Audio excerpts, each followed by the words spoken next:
अस्सलाम वालेकुम dear students, class ninth कैसे हैं? ठीक ठाक हैं। मुझे उम्मीद है कि आप खुशो-खुर्म हैं। स्टूडेंट्स, आज हम थर्ड थ्योरम करने जा रहे हैं। कुछ दिनों से थ्योरम्स का सिलसिला शुरू है और मुझे उम्मीद है कि फर्स्ट और सेकंड थ्योरम आपको समझ में आ चुका होगा और थर्ड थ्योरम की स्टेटमेंट पे ज़रूर गौर कीजिएगा, क्योंकि सबसे पहले स्टेटमेंट जो है उस पे गौर करना बहुत ज़रूरी है ताकि थ्योरम की अच्छे तरीके से समझ आए। तो थ्योरम की हेडिंग कुछ यूं है, the right bisector of the sides of a triangle are concurrent.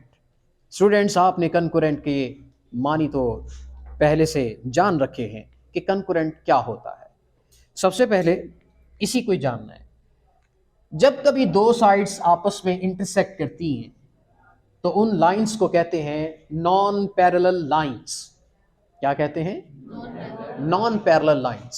Means कि वो आपस में इंटरसेक्ट कर रही हैं। और कुछ लाइंस यूं होती हैं, आपस में इंटरसेक्ट नहीं करती बल्कि क्या रहती हैं? पैरेलल। मैं अर्ज कर रहा था कि दो लाइंस आप ये भी देख रहे हैं, दो लाइंस ये भी देख रहे हैं, ये दो लाइंस इंटरसेक्ट नहीं कर रही। इन लाइंस को कहते हैं पैरेलल लाइंस। और ये दो लाइंस आपस में इंटरसेक्ट करती हैं, इन्हें क्या कहते हैं? Non parallel lines. क्योंकि नॉन पैरेलल लाइंस वो होती हैं जो इंटरसेक्ट करती हैं एट सम पॉइंट।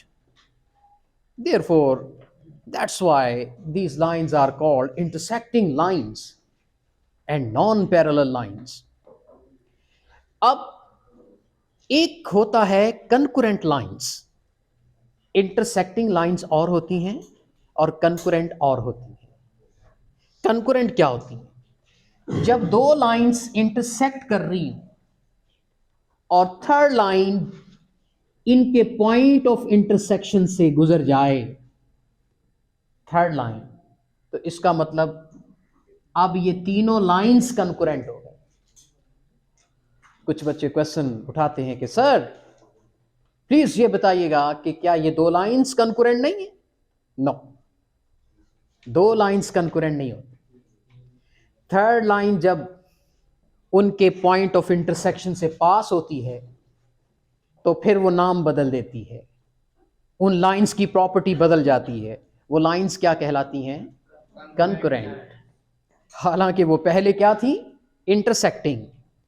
जब थर्ड लाइन उनमें से गुजरी तो नाम बदल गया। वो लाइंस इंटरसेक्टिंग की बजाय कंकरेंट बन जाती। और अगर चौथी लाइन भी इनमें से गुजर जाए, पॉइंट ऑफ इंटरसेक्शन में से गुजर जाए, फिर भी वो क्या कहलाती हैं? Concurrent lines. यानी मोर देन टू लाइंस अगर एक ही पॉइंट पर इंटरसेक्ट करें तो उन लाइंस को क्या कहते हैं? Concurrent lines.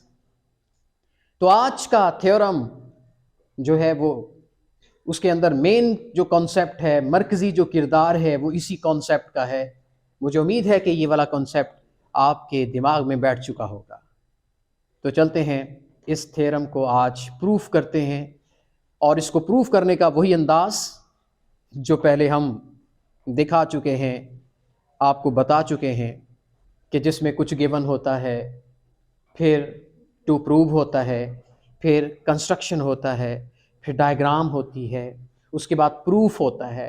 प्रूफ के स्टेटमेंट्स और रीजंस होती हैं, स्टेटमेंट्स और रीजन के अंडर हम इसको साबित करते हैं। तो इस अंदाज से इस थ्योरम को हम बाकायदा साबित करेंगे और इसके जो स्टेप्स हैं उनको समझेंगे। मेरे साथ साथ रहिएगा इस उम्मीद के साथ कि आप हमारे तनगोश बैठे हैं और मेरी बातों को गौर से सुनेंगे। स्टूडेंट्स, सबसे पहले हम हमें गिवन क्या है, मतलब दे क्या रखा है, बताया क्या है और हमसे पूछा क्या है।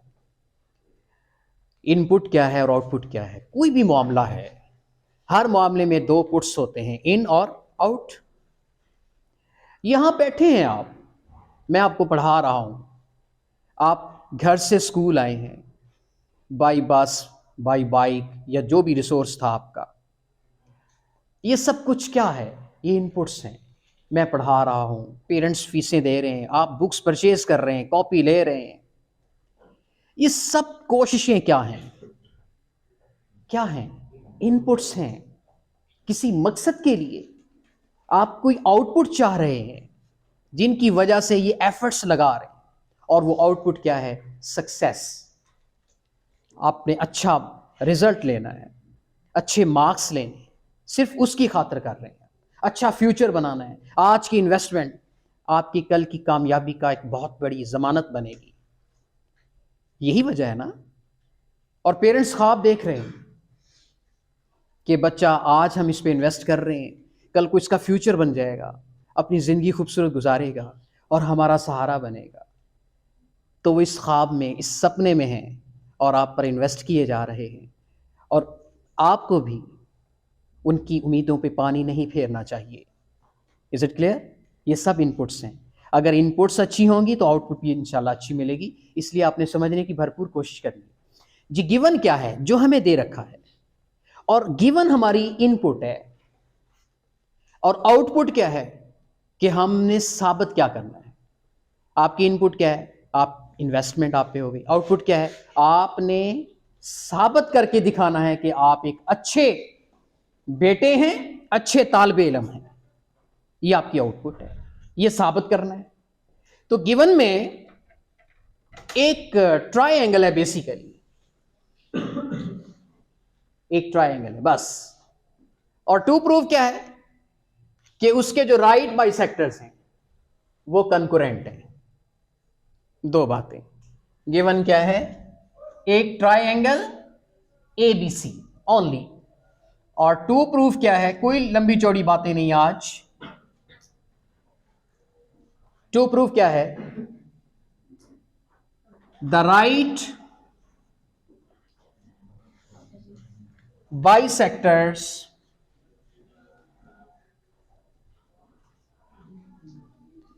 of the triangle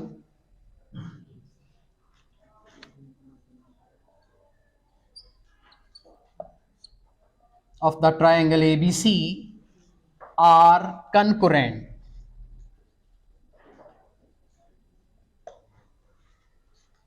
ये हमने साबित करना है। मैं एक डायग्राम से अपनी बात को वाज़ेह करूंगा।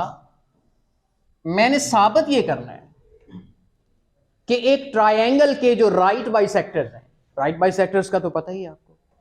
मिसाल के तौर पे मेरे पास ट्रायंगल है ABC।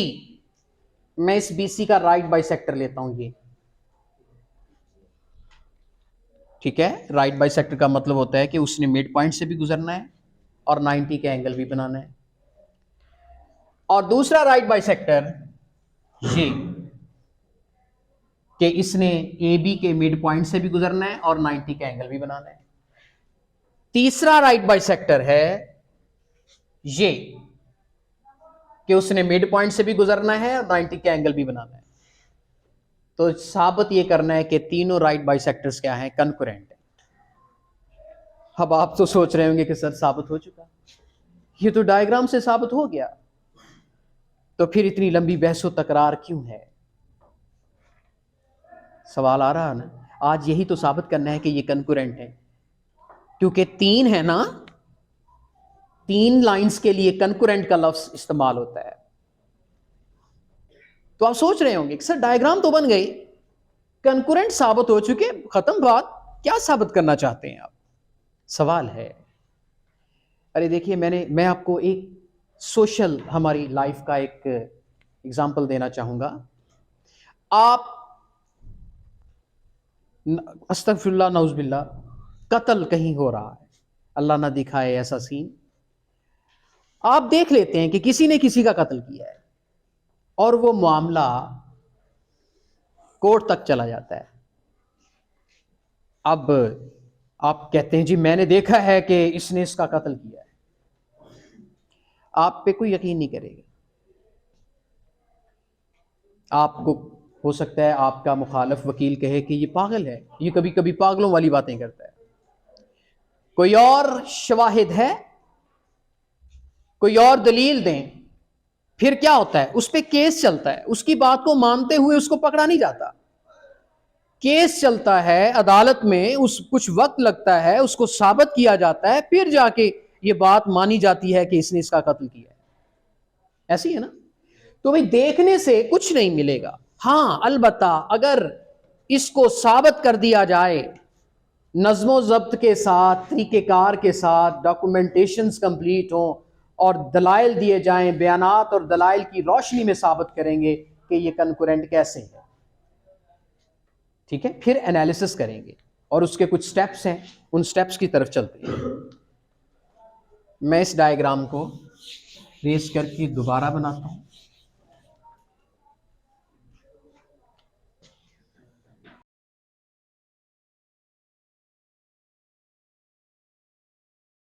डियर स्टूडेंट्स, बेसिकली एक ट्रायंगल मैंने बना ली, गिवन कहता है एक ट्रायंगल एबीसी है।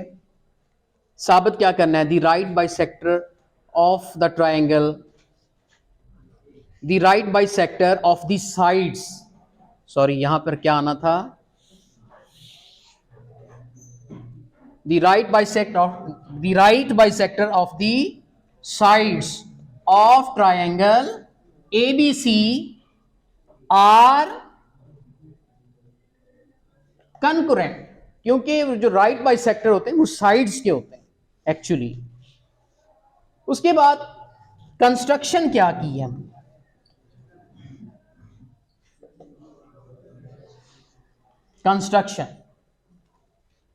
कंस्ट्रक्शन क्या है? मैंने ACAB का एक राइट बाइसेक्टर लिया, फिर मैंने BC का राइट बाइसेक्टर, ये मिड पॉइंट है तकरीबन अंदाजे से, ये राइट बाइसेक्टर किसका है? BC का, और ये राइट बाइसेक्टर किसका है? AB का। बात समझ? ये राइट बाइसेक्टर किसका है? BC का, जो मिड से भी गुजर रहा है, 90 का एंगल भी बना रहा है। ये राइट बाइसेक्टर किसका है? AB का, जो मिड से भी गुजर रहा है और 90 का एंगल भी बना रहा है। हम लेट कर लेते हैं कि ये दो राइट बाइसेक्टर मीट करते हैं एक पॉइंट पर, ठीक है। We draw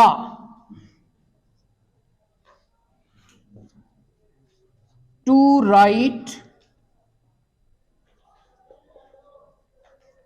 bisectors of AB and BC which meet, जो मीट करते हैं at O, join O to A, B and C। तो हमने इस O को किसके साथ ज्वाइन किया?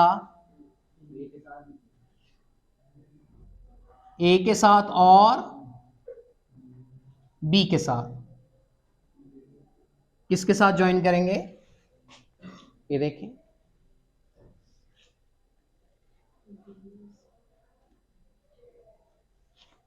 O को ज्वाइन किया A के साथ, B के साथ और C के साथ। क्यों किया? इसका मकसद क्या था?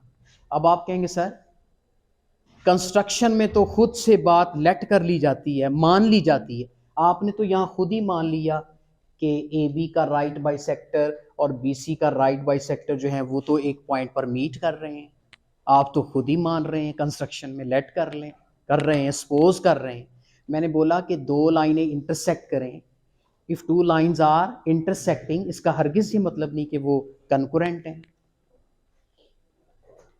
दो लेट करनी, तीसरी ने आके अगर दो लाइंस इंटरसेक्ट कर रही हैं तो थर्ड लाइन आके साबित करेगी कि हम सब कंकरेंट हैं। समझ आ गई बात की? अब वो थर्ड लाइन का इंतजार है।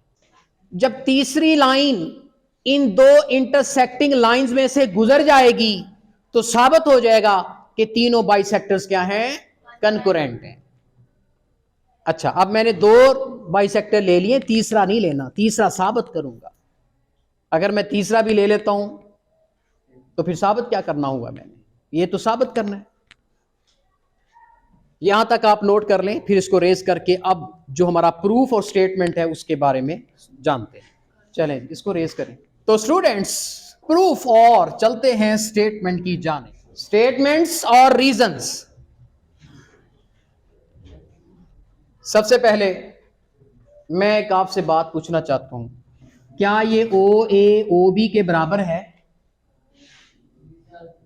मेरा क्वेश्चन है। मैं एक यहां पर स्टेटमेंट लिखने लगा हूं, मैं यहां पर जो बयान दूंगा वो मुदल्लल होंगे, उसकी साथ रीजनिंग होगी, और फिर मैं साबित करने में कामयाब हो जाऊंगा। मैं एज अ वकील जज साहब से कहता हूं, जज साहब, माय लॉर्ड, मैं एक अर्ज करूं? जी फरमाएं। O A is congruent to O B. Sir O A is congruent to O B. जज कहता है किस बुनियाद पे ये कहते हो, किस बुनियाद पे कहना चाहते हो? सर क्या कंस्ट्रक्शन में ये लिखा नहीं था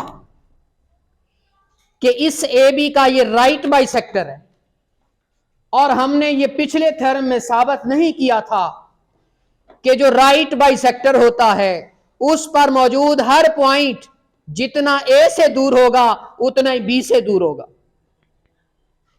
क्या वो इक्वी डिस्टेंट नहीं होगा?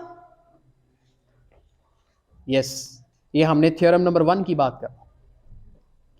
एनी पॉइंट, उसमें क्या पढ़ा था? कोई भी पॉइंट अगर लाइन सेगमेंट के राइट बाइसेक्टर पे मौजूद है तो जितना वो ए से दूर होगा उतना ही वो बी से दूर होगा। P A is congruent to P B, ये साबित किया था। तो उसी सबूत को मद्देनजर रखते हुए अगर ये ओ उस पी की तरह का एक पॉइंट है जो एक राइट बाइसेक्टर पे मौजूद है और वो right bisector A B line segment का है, तो इसका मतलब ओ से लेकर बी तक का डिस्टेंस ओ से लेकर ए तक के डिस्टेंस के बराबर है, क्योंकि वो राइट बाइसेक्टर पे मौजूद है। और हम इसको राइट बाइसेक्टर का नाम कंस्ट्रक्शन में दे चुके हैं। मैंने जब ये थ्योरी पेश की तो जज साहब ने वेलकम कहा। उसने कहा बिल्कुल ठीक फरमाया आपने।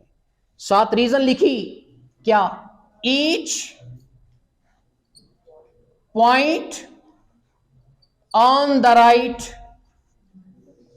By sector of a line segment is equidistant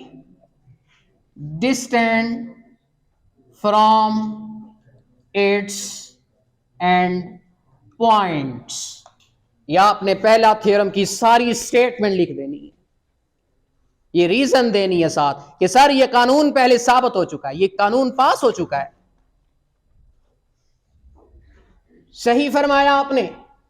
आगे चलिए, मैं अब लिखता हूं सर, क्या ये राइट बाइसेक्टर नहीं था?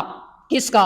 बीसी का, क्योंकि कंस्ट्रक्शन में ये लिखा गया कि ये राइट बाइसेक्टर है। किसका? बीसी का। लिहाजा ओ जितना बी से दूर होगा उतना ही ओ सी से दूर होगा। तो मैं एक और बयान देता हूं, O B is congruent to ओसी।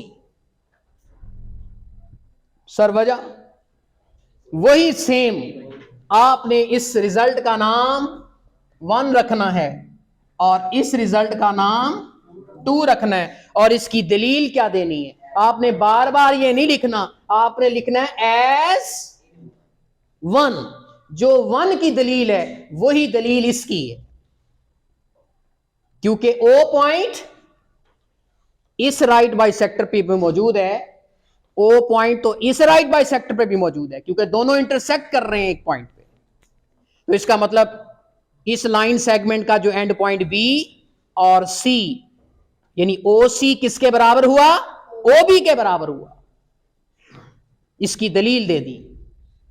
जज कहता है ठीक है, मान गया मैं तुम्हारी इन दोनों बातों पे। आगे क्या कहना चाहते हो? मैं धीरे धीरे हर स्टेप के साथ साथ जज से यह बात मनवाऊंगा कि ये जो ओ पॉइंट अगर इसके राइट बाइसेक्टर पे मौजूद है ओ पॉइंट इसके अगर राइट बाइसेक्टर पे मौजूद है तो यही ओ पॉइंट इस एसी के राइट बाइसेक्टर पर भी मौजूद होगा। ये मैं साबित करवाऊंगा, ये मैं साबित करूंगा। चलें, लेकिन उसको साबित करने का मेरा अंदाज जरा वक्री टाइप का होगा। आगे मैं चलता हूं। फ्रॉम 1 and 2 मैं एक और नतीजे पे पहुंचता हूं। इस 1 और 2 को कंबाइन करते हुए क्या OA किसके कॉन्जुरेंट है और OB फर्दर किसके कॉन्जुरेंट है? इसका मतलब ये OB कैंसिल कर दें, फिर OA किसके कॉन्जुरेंट हो जाएगा? OC के। क्या हो जाएगा ये बराबर? इसकी दलील मैं एक छोटी सी मिसाल देता हूं। देखिए, X अगर Y के इक्वल हो और Y आगे Z के इक्वल हो तो इसका मतलब X तो फिर Z के बराबर होगा ही ना? होगा कि नहीं होगा? ट्रांजिटिव प्रॉपर्टी है ये। X किसके बराबर हो और Y, तो फिर X का Z के साथ बराबरी हो गई ना, बराबर हो जाएगा। X के नंबर Y के नंबर जितने, Y स्टूडेंट के नंबर Z के नंबर जितने, तो इसका मतलब X Y Z तीनों ही इक्वल हैं। तो वहां से रिजल्ट क्या निकलता है? X Z के इक्वल है। अगर OA OB के बराबर हो, OB फिर आगे OC के बराबर हो, तो OB बीच में से कैंसिल करके OA किसके बराबर लिख सकते हैं? OC के बराबर। Is it clear? क्योंकि तीनों बराबर हो गए। अब आइए जरा, मैंने पहले और दूसरे नतीजे को कंबाइन करते हुए जब मैं इस रिजल्ट पे पहुंचा तो मेरे बयान को मान लिया गया। जज ने पूछा ये किस बेस पे कर रहे हो? मैंने उसको दलील दी कि पहले और दूसरे रिजल्ट के कॉम्बिनेशन से ये नतीजा निकला है। तो कहना क्या चाहते हो? मैं इस रिजल्ट का नाम थर्ड रख देता हूं। आगे मेरे स्टेप जारी हैं। आगे मैं एक बेहतरीन नतीजे पे पहुंचता हूं। देखिए, मैं कन्वर्स थ्योरम में, एक तो पहला थ्योरम था, एक कन्वर्स था। पहला थ्योरम क्या था कि any point on the right bisector of the line segment is equidistant from its and points. अब बताएं, कहता है O का डिस्टेंस A से उतना ही है जितना O का डिस्टेंस C से है। भाई ये क्या कहता है? O का डिस्टेंस A से और C से बराबर है। इसका मतलब ये O कहीं और नहीं, ये इस AC के राइट बाइसेक्टर पे मौजूद है। नहीं समझे? हैं? समझ आ गई बात की? मिसाल के तौर पर हमने दूसरे थ्योरम में क्या पढ़ा था? एक पॉइंट P है जी, उसका डिस्टेंस A से और B से, यानी PA उसका PB के क्या है? कॉन्जुरेंट है। तो इसका मतलब वो पॉइंट फिर कहां पे मौजूद है? इसका मतलब वो राइट बाइसेक्टर पे मौजूद है। तो यहां राइट बाइसेक्टर साबित हो रहा है। जब OA OC के बराबर हो गया, OA OC के बराबर हो गया, इसका मतलब ये O पॉइंट फिर कहां पे मौजूद है? फिर ये AC के राइट बाइसेक्टर पे मौजूद है। तीसरा राइट बाइसेक्टर साबित हुआ कि ना हुआ? और उसी पॉइंट में से गुजर रहा है। अब मैं इसके नीचे मैं रिजल्ट लिखता हूं। क्या रिजल्ट निकलता है? मैं लिखता हूं O is on the right bisector of AC या CA। लॉजिक, जब OA OC के बराबर हो गया तो उसका मतलब O मौजूद किधर है? ये AC के राइट बाइसेक्टर पे मौजूद है। समझ आ गई? इस रिजल्ट का नाम क्या हो गया? थर्ड। आगे मुझे मजीद आगे बढ़ना है तो इसको रेस करना होगा। इसका आप स्क्रीनशॉट लें और फिर इसको रेस करते हैं। तो स्टूडेंट्स, मैंने वो जो लास्ट वाला स्टेप था उसको दोबारा लिखा है, ठीक है ना, दोबारा लिखा है ताकि मैं बात को समझा सकूं। ये आपकी स्टेटमेंट और ये आपकी रीजंस। अच्छा यहां देखें, मैंने लिखा था ओ इज इक्वल टू या O is congruent to O C from 1 and 2 result से। अच्छा फिर मैंने यहां से नतीजा अखज किया कि जो पॉइंट ओ है ये कहां पे मौजूद है, is on the right bisector of C A. इसकी रीजन क्या है? आप इतनी बड़ी बात कर रहे हो, किस बेस पे कर रहे हो? आपको कैसे लगा कि ये ओ जो है ये इस ए सी के राइट बाइसेक्टर पे मौजूद है? कैसे पता चला? क्योंकि उसकी रीजन लिखनी है। क्या? क्योंकि ओ जो है वो इक्वी डिस्टेंट है फ्रॉम ए एंड सी। तो जब कोई पॉइंट इक्वी डिस्टेंट हो from the end points of the line segment then it lies on the right bisector. तो यहां रीजन लिखें, O is equidistant from C and A. इसके साथ इसकी रीजन लिख देनी है। ये आपका रिजल्ट नंबर क्या था? 3 था, और ये रिजल्ट आपका क्या है? 4।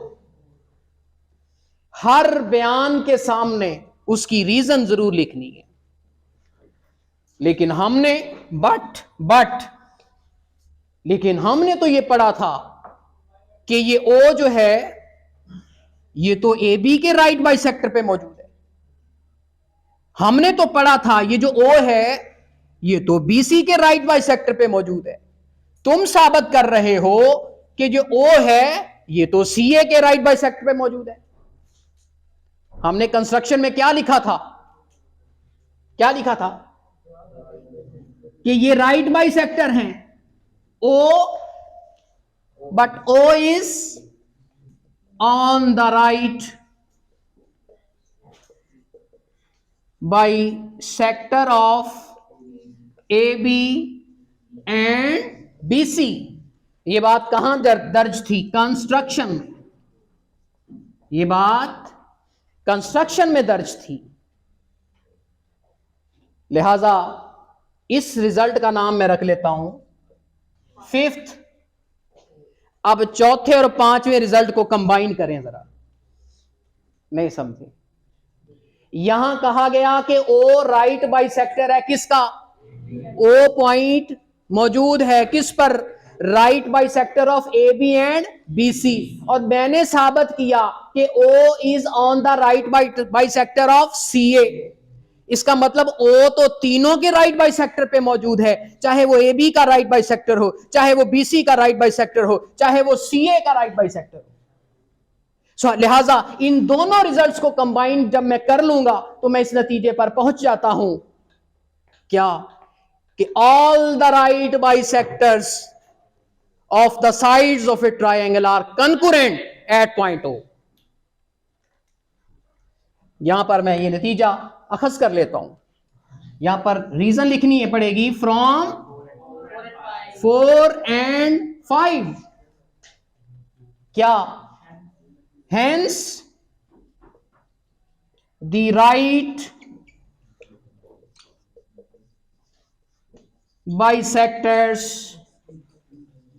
of the sides of triangle are concurrent, double RENT, at O। समझ आ गई बात? देखें, जब दो लाइनें इंटरसेक्ट कर रही थी तो वह तब इनकंकरेंट नहीं साबित हुई। जब थर्ड लाइन ने साबित किया कि मैं भी उसी पॉइंट ओ से गुजर रही हूं तो ही हमने यकीन किया कि तीनों लाइंस कंकरेंट हैं। और वो तीनों लाइंस कौन सी क्या कहलाती हैं? Right by sectors. तो मुझे उम्मीद है कि आज का थ्योरम आपको समझ आ चुका होगा।